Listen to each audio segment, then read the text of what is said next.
I say it all the time. I say it to everyone. We are so lucky to have him in this day and age, to have Steven directing this movie in this day and age, because he is very sensitive to what's going on in the world at the moment, and he understands how it affects all of us. And there's probably no one on earth who loves West Side Story more than Steven Spielberg, which I think people are going to be really surprised by that. But he is taking care of it like it's his baby. This movie is his baby, and he's taking care of us, and I'm grateful every day that he took a chance on me.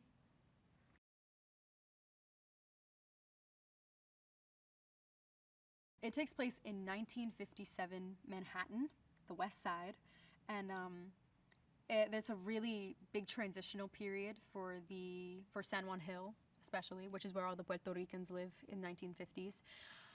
And there is ever rampant racism, as per usual, in our world, and the people who live in these buildings are being more or less kicked out. They're being compensated, which is something we talk about at the beginning of I Feel Pretty. And throughout the whole film, we really talk about the buildings being demolished so that they can build the Lincoln Center.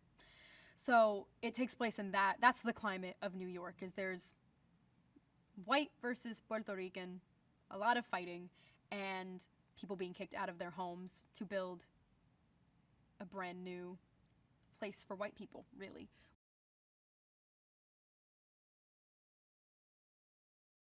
I felt like Maria that day. It was really wonderful. And for that, when that first press shot came out and the world lost its mind, everybody was losing their minds over it, at this first look of what it should have looked like back then.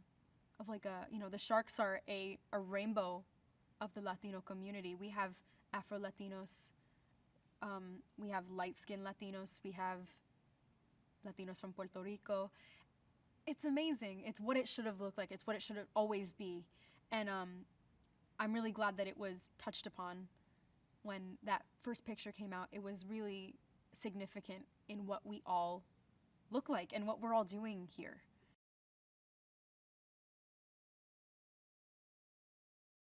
It's been really great to have her just as a reference, really. There was one day, I haven't had a lot of moments with her, I don't shoot with her very often. She's in the death scene. That's the only day I really had to shoot with her, but she was there for a couple days of rehearsal, and Ansel and I were singing the balcony scene, and after, she just looked at me and she said, "Maria lives," and that was enough for me. I was like, cool, great, stamp of approval, we can rap, we're good, check the gate.